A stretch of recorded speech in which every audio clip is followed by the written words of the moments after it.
Hey everyone, welcome again to More Layers. I'm Seth Mariano.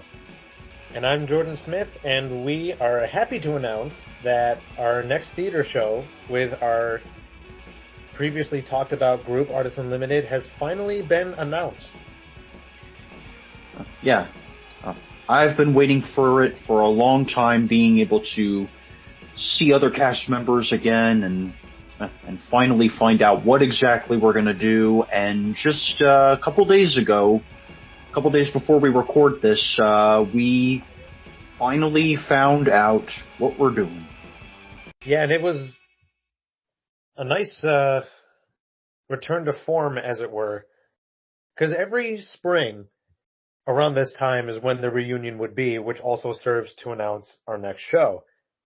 However, of course, when 2020 hit, we couldn't gather together like that, so we couldn't even do a show in 2020.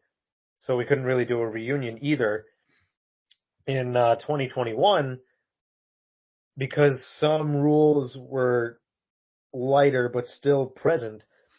The cast was split in half, and there was no group reunion of any sort either there. So then comes 2022. Yeah, we kind of still saw each other, but it was through a Zoom call when they announced that we were doing Willy Wonka.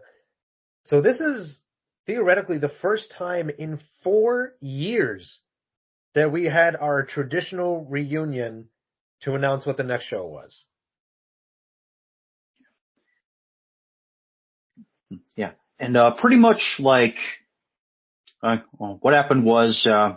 Well, a bunch of us caught up, had a little something to eat, and then in the final hour of the event, and our musical director uh, her sort of cryptically announced, by way of some clues, what we were going to do for this next show. Yeah, and usually, like, she still kind of ended up doing this where she would start by saying, it has good characters, it has good music, great costumes. Then she would start dropping more specific hints. She kind of flipped it around a little bit this time, where instead of just saying the clues, she showed them to us by pulling out these cards that had different pictures on them. Like one was a peanut, one was an egg, one was a stethoscope, and a few more.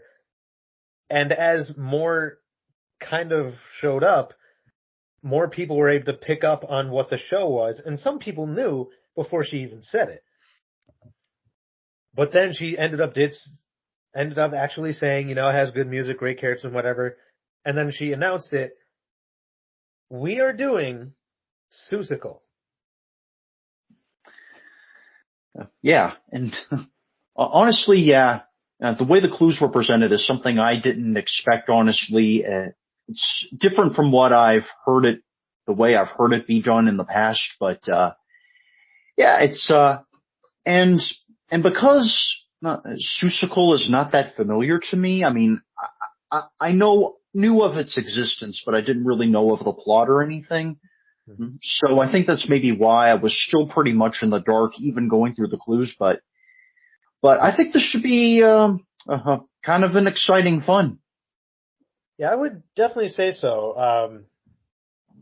Because Seth here, for those watching, Seth has not done Seussical before, but I have, because Artists Unlimited has done it before, but this was before Seth was there. So if I can find my copy of the DVD that has our performance on it, then I'll try to find some time to show it to him and some of the other people I know that would be in this show that haven't before, so they can get a better feel for what to expect. But yeah, from personal experience, doing it with this group no less, I can say it's going to be fun. Yeah. Well, I think it helps that I just recently read up on the plot just after finding out we're going to do Seussical, and yeah, it looks like like a good plot, a good story, and I started actually. kind of scrambling almost to come up with some predictions for who's going to get what role, which is kind of something like after we find out, or even sometimes before we find out what exactly show we're going to do. Something we like to do, like to think about, like to guess. So, we actually decided we're going to put down our predictions for who's going to get what specific role, and thought today we'd kind of go back and forth doing that. And I'll let Jordan go ahead and go through his whole list. All right, and for those, just for some context that haven't heard of this show before, if you haven't guessed by the title, Seussical is a musical that includes a lot of Dr. Seuss characters. So, of course, you have ones like Cat in the Hat, The Grinch, Horton the Elephant, and a few others. And kind of puts them all into one story in some way, bringing elements from multiple Dr. Seuss books into one musical. Horton the Elephant is arguably the primary focus, but that doesn't mean he's the only focus. And like the Cat in the Hat, he's arguably also the main character. He kind of pops up as the narrator or kind of pushes the story along. It focuses mostly on Horton trying to save the Whos, who are living on this speck of dust sitting on a clover that he's holding on to. And a few other antics take place, and it results in some chaotic elements, a fun kind of chaotic, and it does get resolved by the end, because of course it would. So, like Seth was saying, anytime that a show is officially announced, people almost immediately go into trying to figure out who is most likely to play what, or who could they see playing what character. Now, for my list, I tried, for the most part, to avoid listing somebody playing a character that they played the previous time they did this show. And for the Cat in the Hat himself, I actually thought of Seth. And the first thing that popped into my mind immediately for this is there's a scene in one of the opening songs where people start realizing Horton has a speck of dust that he's talking to. Is he crazy? And then the Cat in the Hat shows up talking like he's a reporter on the news. He's like, what do you think, folks? Is the elephant off his trunk?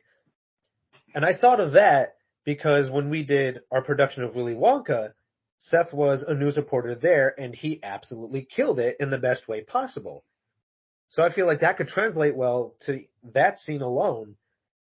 But I feel like Seth could really fit this character. He could be fun, he could be a little crazy, he could push the story along. It would just be a lot of fun to watch, I think. Yeah, well, yeah, I appreciate the thought, and think it really boosts my confidence in my prediction, which I'll get to later when it's my turn. So, Sure. So yeah, thanks. And then I thought of Horton's friend Gertrude. Now, this character's story in the musical is that she's trying to impress Horton, but her problem, at least in her eyes, is that her tail only consists of one feather. And she wants it to be big and colorful to hopefully impress him. And they do kind of form a connection at some point. For Gertrude, we couldn't bring Sabrina in because she already did it once and she has left the group since graduating.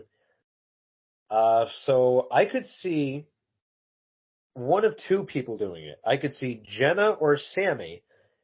For Jenna, I feel like she could portray this character really well. And one scene that came to mind is where she's trying to convince this doctor to give her something that will grow her tail out immensely. And when he initially refuses, she throws a little tantrum, starts to get a little sassy with it. And we've said this before, Jenna, we try not to sound like we're typecasting her by any stretch, but Jenna is really good at playing characters that can be sassy or just outright nasty. And again, that's nothing against her. She just happens to be good at those things. And that scene came to my mind. She likes it too. And she says she enjoys it. Yeah. It's like, as long as she likes it, why not? So, like, that scene came to mind. And then she's also shown that she can portray a delicate side to her character, a really gentle side. So I feel like mixing those two things together could really demonstrate a lot of Jenna's talent. Now for Sammy, she is a very gentle person, a very wonderful woman. That gentle side easily can be translated into this character. And she has shown that she can be a little crazy, a little silly when she wants to do that for a character like this. So again, mixing these things together, I feel like could really demonstrate her skill.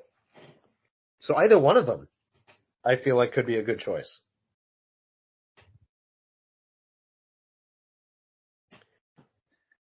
So for the next character, I thought of JoJo. JoJo is one of the Who's in Whoville, and he is the son of the mayor and his wife, and he often finds himself in a little bit of trouble because he's thinking a lot or he's dreaming a lot, and the people around him are kind of making fun of him or saying, this is causing a lot of problems, you need to stop. Now, eventually they find some common ground, but it takes a little while to get there. For JoJo, I thought of a couple people, one being the younger Jason in our group, that being the kid who played Charlie in our production of Willy Wonka. I thought of him because I feel like a lot of what he did for Charlie he could bring over to JoJo, and I feel like he's just in that age range where he could really make it believable. Because he doesn't necessarily act too rebellious per se, but I'm trying to think, what was I going to add to that? Generally speaking, I feel like he could be really convincing in that role. But I also thought of our friend Anthony, who played Mike TV in our production of Wonka. Anthony can kind of portray that young, energetic type of character, and he's got a singing voice. Like, he's got a really good one. So combining those together, he could be fun to watch as JoJo, and of course, being a Who, they might act a little silly, and Anthony just happens to be naturally gifted at saying or doing things as a character to come across as really silly. I remember when we did our production of Little Mermaid, he was the prince's butler, and I would be off stage while he's doing this, but he would shoo Scuttle away, and in his own type of British style accent, he would say, "Get away, you filthy bird." But the way he did it, the way he was moving, the way he was talking when he said that line, I laughed every single time.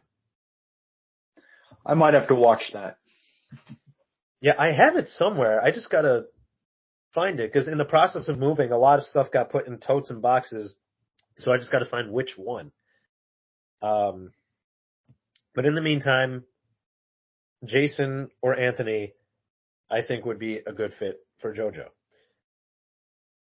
Now, as I was saying earlier, Horton the Elephant is one of the more focused on characters. And I thought of a couple people for this one. I thought of our friend Dalton, who has considered, he's not guaranteed to be in the show yet, but he's considered it, which is a big step. I feel like he could be Horton the Elephant, primarily because I feel like a lot of his real life personality is kind of like Horton, whereas they're both gentle giants, as it were. Excuse me. Because Horton, he pretty much never really gets mad. And he may be taller or bigger in some way than a lot of people, a lot of other characters in the cast. But he's still really gentle. Like, he really takes care of these delicate things. Like, at one point, he's taking care of an egg, which as an elephant, you would think would be nearly impossible, but he gets it done. And I feel like that gentle giant nature of Dalton's could be a lot like Horton. So he could really do it well, I think, especially since he also has a really good singing voice. And then the other person I thought of was the other Jason King. And I mostly thought of him because when we did Lion King, he did Pumbaa.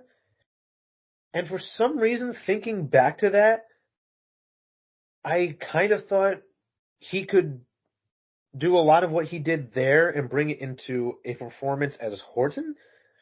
It's a little difficult to explain, but I feel like he could just really do well with it in some way. I'm just having difficulty expressing what that way is.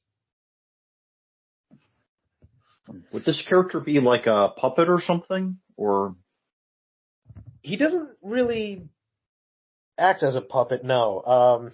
He might have a trunk attached to his nose, and of course he might have some elephant ears. But I think the only character that might have a puppet, if you want to call it that, because it might just end up being a stuffed animal, is the sour kangaroo. Because there's a couple references that the kangaroo makes to the young kangaroo in his or her pouch. I mean, it's usually deemed as a female, but it's one of those ones that could be played by a guy too, if need be. But yeah, I just feel like the way he portrayed the character, not because Pumbaa in our version was a puppet, but I feel like Jason, when he performed as this character, somehow he could bring a lot of that over to this other character. Again, I'm having trouble explaining it, but hopefully kind of visualizing it helps, but I'm not entirely sure. Then, for the character of Maisie, which I'll describe in a second, I can't remember this girl's name, and I feel terrible because I talk to her a lot, and she's a really wonderful person, but I am just terrible with names, especially if I haven't known them for too long. But it's the girl who played Mrs. Gloop. Kara Jansen. Yes, that is her. Because I thought of her because when we were talking at the reunion, she was talking about how she really looked forward to doing this particular show. And I can't remember the exact reason for this. I think it was either because it was the first one she ever did, or the first one she ever saw that got her interested in doing theater, something along that line. So I feel like her passion for this show could really help with any character she might end up portraying. But Maisie was originally played by Jenna, and of course, knowing Jenna portraying a lot of sassy or nasty characters, Mrs. Gloop isn't quite the same, but she still has some form of an attitude, which she was able to show off really well as this character. And I feel like that type of attitude could be used again to some capacity as Maisie. And I feel like the songs that Maisie has would also be in her vocal range.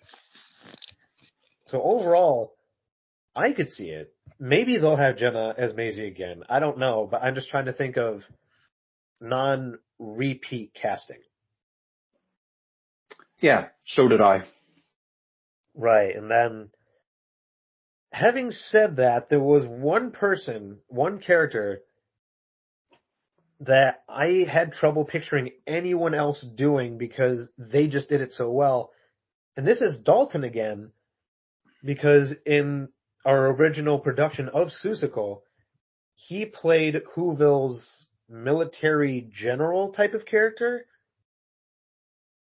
And I remember watching him portray this character. He just did it so well, so convincingly. Like, he has that power, he has that authority, and a little bit of like crazy thrown in there.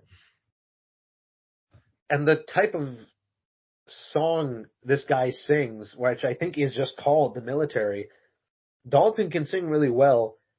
And when I hear the original soundtrack version of this song, Dalton is able to pull off a lot of this character's inflections almost exactly the same way.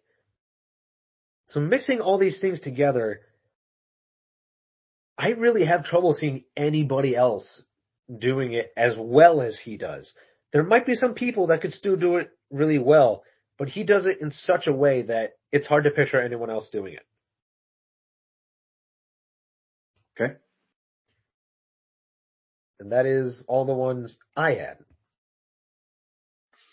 Yeah, so I took a somewhat similar approach. I tried to think of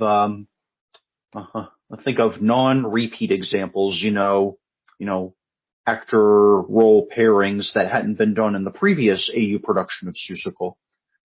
And so, I guess I'll just work my way from top to bottom, and I'll start with Maisie Laberde, which this was one of the trickier ones for me. I finally, though, landed on Stephanie Canis, who previously has done roles including, most recently, Mrs. Beauregard. And how do I put this into words? It's just has, I guess, it's like a very strategically, very precise, expressive voice, for one thing, that might work with it. So I guess that'd be my reasoning there. Yeah, having said her name attached to this character, I could definitely see some things that Maisie does being done by Stephanie. So I'd say that's a good pick. Yeah. Yeah. And then, like you, for the Cat in the Hat, I thought of me, which wasn't really something I originally thought about, honestly, but after thinking about it for a while, I thought, considering, earlier, honestly, I thought maybe I'd want JoJo, maybe they'd give me that, but now, but then they think maybe, nah, he's too tall, and considering my height and my facial hair, I think it would probably be almost a no-brainer to put me in the Cat in the Hat role. I'll take what they give me, but just saying. Oh yeah, of course. What's great about this cast is that they don't really get upset if they don't get a certain character. In fact, they spend more time congratulating the person who did. Like, everybody wants to be the cat, or everybody wants to be the elephant, or something along that line. But they celebrate whoever ends up getting cast as that. So I feel like if you, Seth, do get cast as the cat, which I feel like has a really solid chance of happening, there are going to be a lot of people that are really excited for you. Yeah. Well, thank you. Sure. Yeah. and I think you said this also for Gertrude McFuzz. I thought of Jenna Diskin. Yep. Which I believe you did as well for one example for Gertrude. Yes. Yeah, I don't know. I just, probably a big part of the reasoning was I know she had previously done the role of Maisie the last time the group did it. So again, I didn't want to do a repeat pairing. I knew I didn't want to do that. So, yeah, and I really tried, I guess, to think of a match for Gertrude, and I finally landed on Jenna, I guess, because I don't know. I just can't.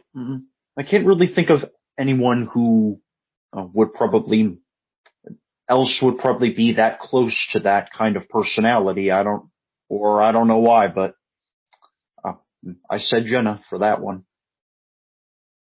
Sure. And obviously, because I also came up with it, I definitely agree. Yeah. Let's take, and then for the Sour Kangaroo, which is a bit of a smaller role, I think, I went with our friend Tyler Nersinger. I don't know. From what I remember reading up on the Sour Kangaroo, it's a bit more of a opinionated type personality, and so I feel like that would more or less describe Tyler. So, yeah. He's a very outspoken guy. Like, he often will say things that's on his mind. Yeah, I could definitely see it. Yeah. Let's take, and then somebody for JoJo, aka the boy. I thought of, again, like I said earlier, I thought maybe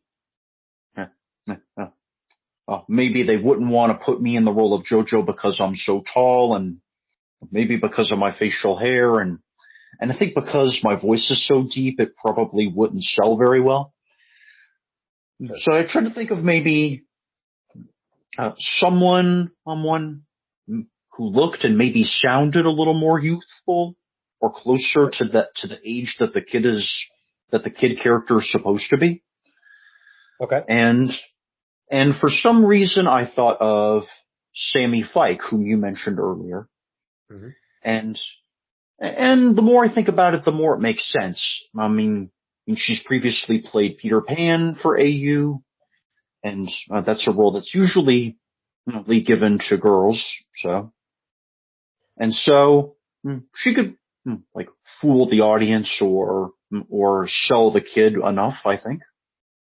Yeah, it definitely does make sense, because a lot of times in animation especially, or some theatrical roles such as Peter Pan, a young boy might be portrayed by a girl. And they do have reasons for that, which is a whole different topic entirely. But Sammy, as Peter Pan, has done that before. So I feel like, as you were saying, she could do the same here. Yeah. Let's see, and then for Horton the Elephant, I also thought of Jason King. I think mainly because of his past couple roles, specifically as Pumbaa and Augustus Gloop. And Horton is, kind of what some might consider a plump-shaped character, and that's something I feel like he just happens to be cast in, or has been cast in lately, repeatedly. So that might be an easy choice there. Okay. Yeah.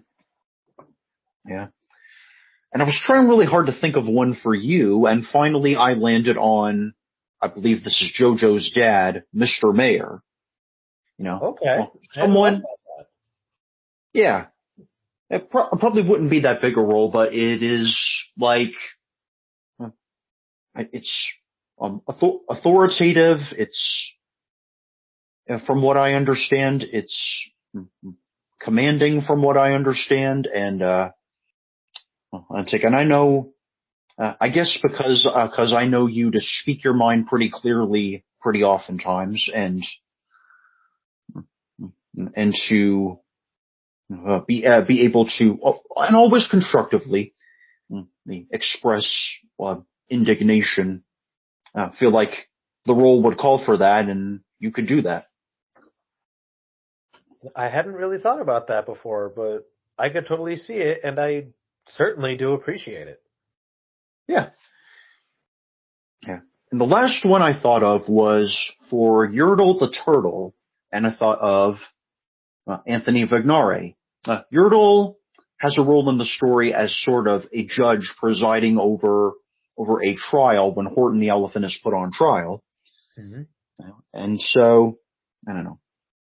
I've like, just, the sort of tone in which I often hear him talk, like if he's delivering a line or quoting something, it just has that sort of, I don't know if I want to say snarky or kind of smirky sort of tone to it that might fit right with it. Yeah, I could definitely see that. Now, originally, Yertle was played by our good friend Andy, and he was able to do it really well. Yeah, based off what you're saying, I could definitely see Anthony doing it. Now, because the characters are turtle, he might be a little bit slower, and usually slower characters might have a deeper voice in this type of scenario, which Anthony doesn't necessarily have, but I don't think he necessarily needs it. So, yeah, I could definitely see it. He's just good in general at playing a variety of characters, and this could definitely be one of them. Yeah. Okay. And so we're going to get on to kind of the second half, the curious questions portion of our routine. And this time we're discussing what old songs, meaning from the year 2000 or earlier, would you probably want to see new official music videos for? Sure. And I ended up listing off 6 of them, or at least 6 specific ones. And the first one I thought of was NSYNC, partly because I'm a fan of them. I have been for many years. And I want to say 3, 4 years ago now, I ended up meeting one of the members of NSYNC, Joey Fatone. So I thought of one of their more well-known songs called Bye Bye Bye. I don't know if any of the songs I'm talking about have any official music videos, but I know Bye Bye Bye does. It does? Okay. But a new one wouldn't hurt, I don't think. Sure. And I think this one did come out in the year 2000 or the year before. So maybe by the time 2025 rolls around, they could do a sort of 25th anniversary of the song and create a new music video for it. Because it's just one of those fun songs that you can still see people dancing to. If they were fans of the group and that song growing up, then they still know some of the moves. So seeing them kind of recreate it this many years later, I feel like would be exciting to see.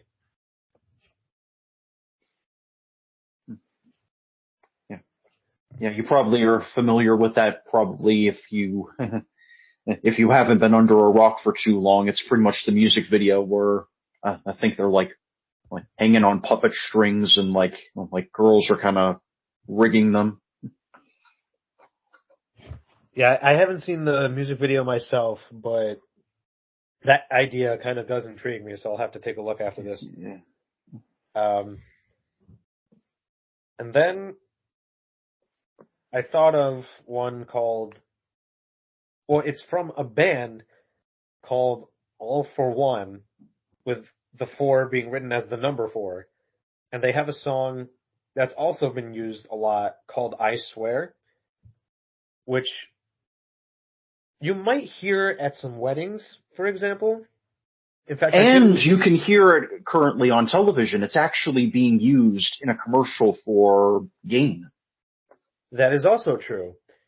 And some people may or may not have caught on to this, but if they saw Despicable Me 2, it's sung as a parody style by the Minions near the end. But I feel like I Swear It could be one of those slow dance music videos, which I feel like could be a nice change of pace.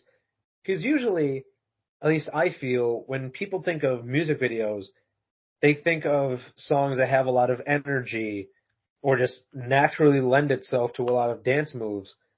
I Swear It could be something that kind of slows things down a little bit and kind of tells a story as it's being sung. Like, the whole music video could be a sort of time lapse or summary of two people meeting, falling in love, getting married, and maybe starting a family.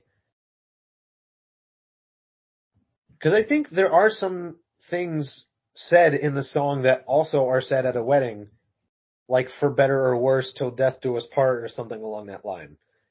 Um, but yeah, again, it's different from what I consider the norm, and I feel like through a music video, it could tell a really touching love story.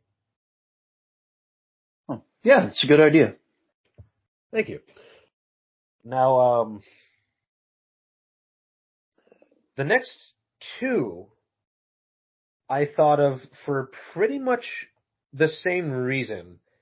That being Hadaway's What Is Love and Criss Cross's Jump. I thought of both of these because they're both fun songs in their own right, so that could easily help them become music videos.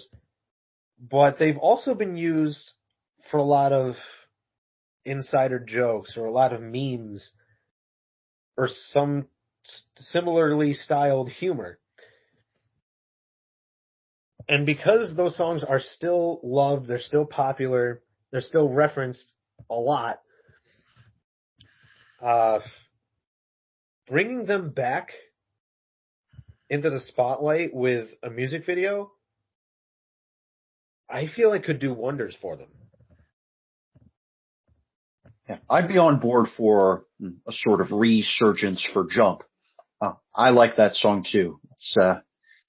It's probably one of my favorites of all time.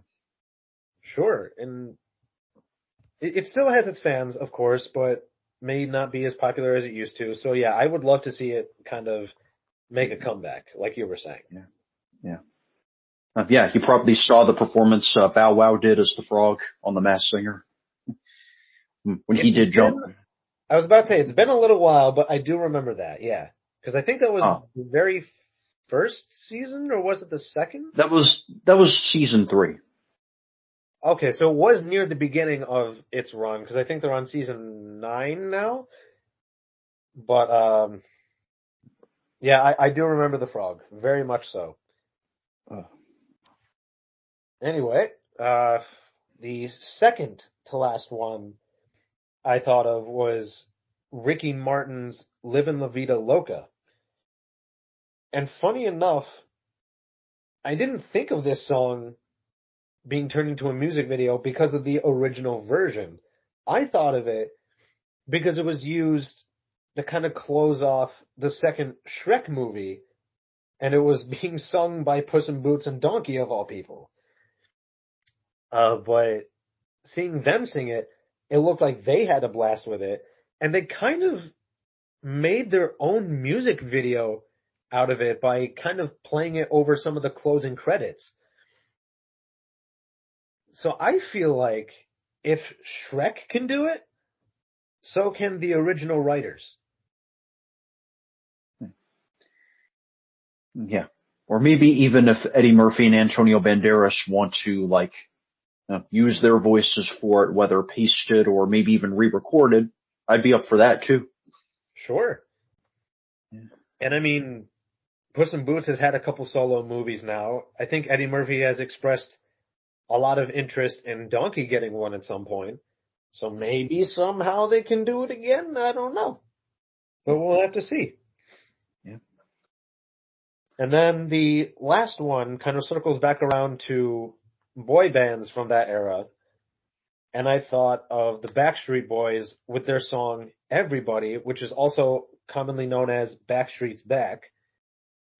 And like with some of the other ones on here, it's just a song that people could have a lot of fun with. It's one of those ones you could tell a story with, maybe because it's Backstreet's Back. If they made a music video and then made a resurgence as the Backstreet Boys, this could be their way to do it. Creating a music video indicating that, yes, they are in fact back.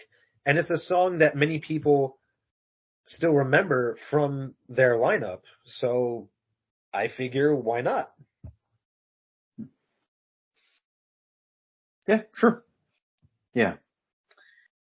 Yeah, I actually took a bit of a different approach. Not that there's anything wrong with what you did. I was trying to think of songs that, as far as I know, never got a video.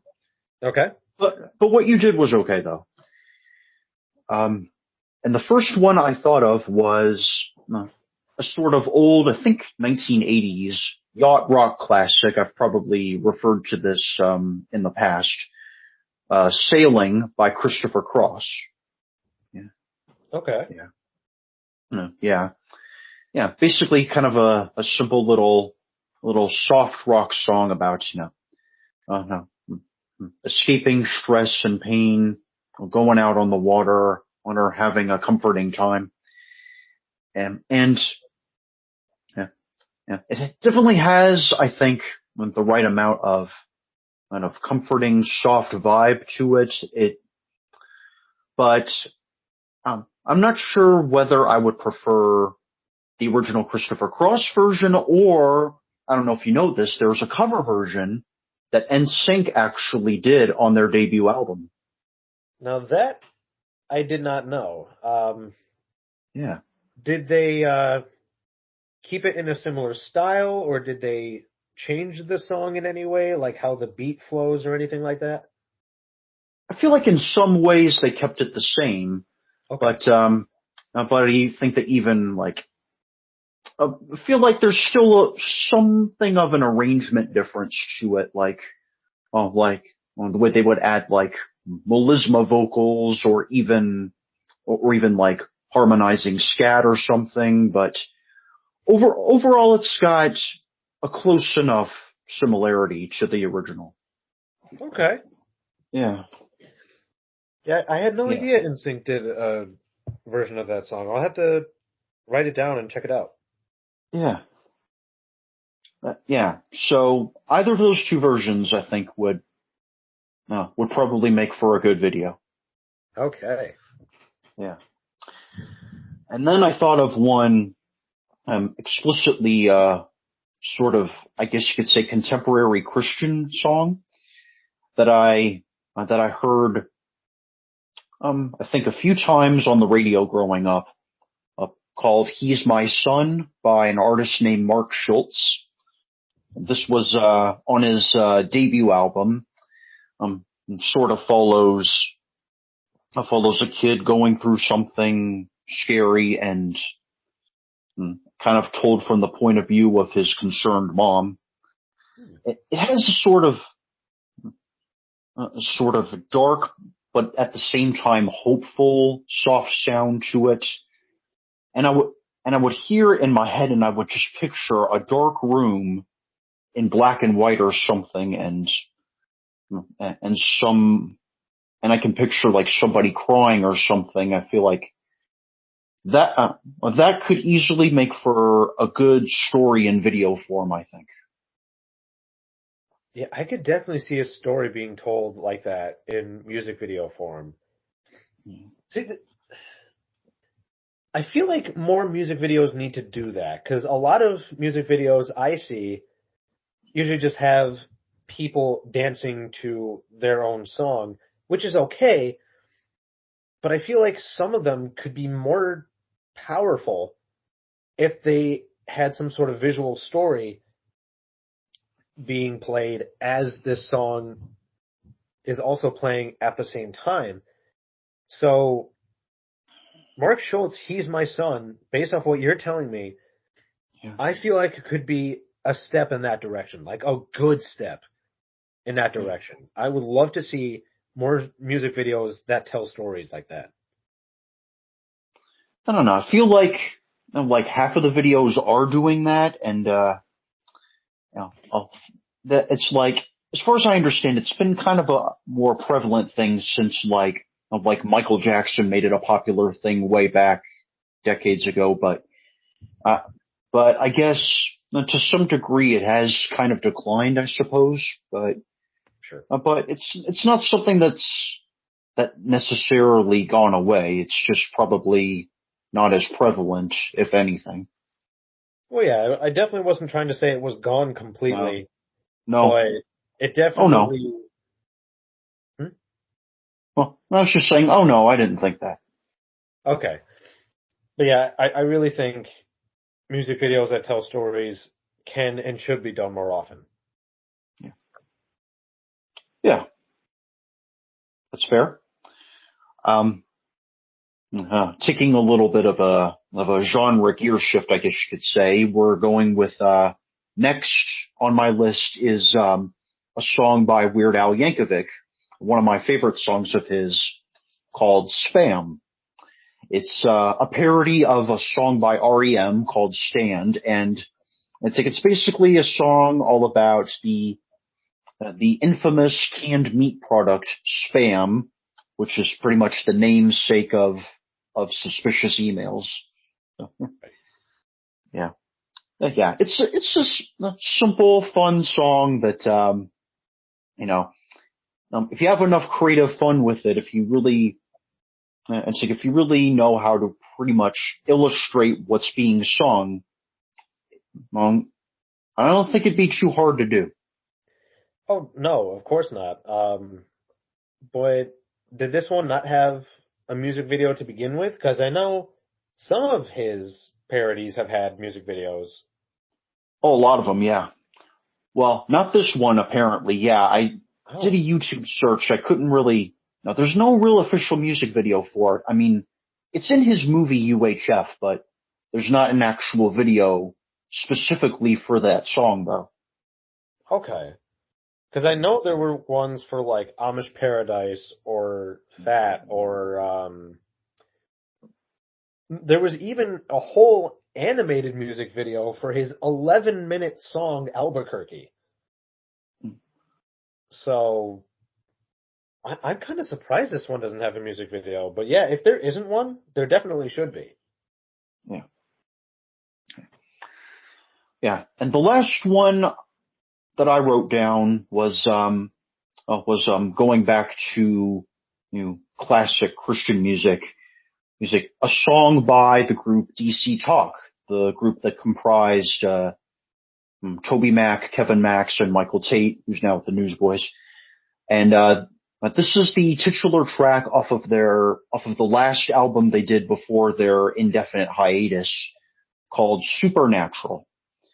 Basically, Okay. basically the lyrics talk about God being all there, all powerful in the midst of this chaotic world. I feel like that, combined with the hard rock style of the music in it, which has a sort of Foo Fighters feel for me. It could lend itself easily to some sort of like the way it's produced and arranged. It could easily make for an energetic and pretty flashy storytelling video. Okay. I'm pretty sure I've heard this song before. Yeah. Trying to remember how it goes, but I'll definitely check up on that. Yeah. I'm pretty sure I've heard this song before. So if I have and I listen to the song again, then I'll have a better idea of it. But yeah, if I remember correctly, that would be a good music video for a song like that. Yeah. Yeah. Yeah. I also, to prepare for this show, I also reached out to some Facebook friends and asked them what ideas they had, and I got a couple pretty good ones. I mean, one said more of a general answer, not a specific song, but they said for an artist, The Carpenters, kind of an Okay. old classic, I think like 60s, 70s, 80s soft rock pop group, which yeah, I don't see a problem with. And then the other one, someone else said a song called Kryptonite by Three Doors Down, and I did read up on the lyrics, and I can see that. Yeah, I didn't listen to a lot of Three Doors Down growing up, but the one song that my siblings and I would listen to all the time from them is Kryptonite. It's just a song that we absolutely loved listening to. And I don't know if it ever had an official music video. I know I've seen fan made ones. Like, I can't remember which one this was, but YouTube, for a little bit of background, I don't know if this is done as much anymore, but for a while they would have all these creators making these, I think they were referred to as AMVs, where they would take clips from some show or movie or what have you, a cartoon maybe, and attach them to songs like this. And I don't remember which one this was or where the video came from, but I remember part of the song had this person with a sword running up the side of a building, and I forget why, but I remember thinking this fits so well. So like, if people who are fans of the song can make music videos of their own, yeah, there definitely could be a really good official one for this song. And growing up with it, I feel like I know the song well enough to be like, if they haven't made one, they should. Yeah. I actually remember seeing a pretty good AMV video. I don't know who made it. It was a bunch of clips from the movie A Walk to Remember, paired with the Backstreet Boys song Show Me the Meaning of Being Lonely. And I think it actually worked the way it was done. Show me the meaning of being lonely. I know Yeah. there's a few Backstreet Boys songs, but not that one. Yeah. Yeah, there was one off of their Millennium album, which was probably their biggest selling one. All right. Yeah. Yeah. All right. So I guess that's going to do it for us today. Like we said, we're looking forward to the Seussical musical. I guess maybe we haven't really said it necessarily per se, but nonetheless, I'm sure we both are. Um, in All right, and you can keep up with us on Facebook, Google Podcasts, YouTube, Spotify, and Facebook, Anchor, and and tell us uh, um, your thoughts on Seussical, songs you want to see music videos for, and yeah, and I'll try to I'll post more often ahead of time, maybe give you guys a chance to come up with some answers, and maybe we can use them on the show. And yeah, just keep the conversation going, and please share what you have to say. Yeah, and unfortunately on our end, we won't have too many details for our production of Seussical to add for a little while. Because yes, they do announce what the show is early in the year, but they don't even start rehearsals until the end of August, usually. And only Right. then does everybody learn who officially is playing what character. So until that time, we won't have much to add on that subject, but we might still bring up some stuff about Artists Unlimited or shows that we've done before or shows that we would like to do at some point. But in terms of this specific show, we won't have too much to work with for a while, and we apologize, but when it does finally roll around, it'll be exciting. I promise that. And I also want to thank the people that sent in some of their answers. Very much appreciated. If you want your own answers or questions talked about on this show, please reach out to us. We love responding. We love talking about what you have to say. And the more people that get engaged, the more there is to talk about. Yeah, well, thanks again, everybody, and we'll see you soon. Have a nice day. Here's to Seussical 2023. Yeah.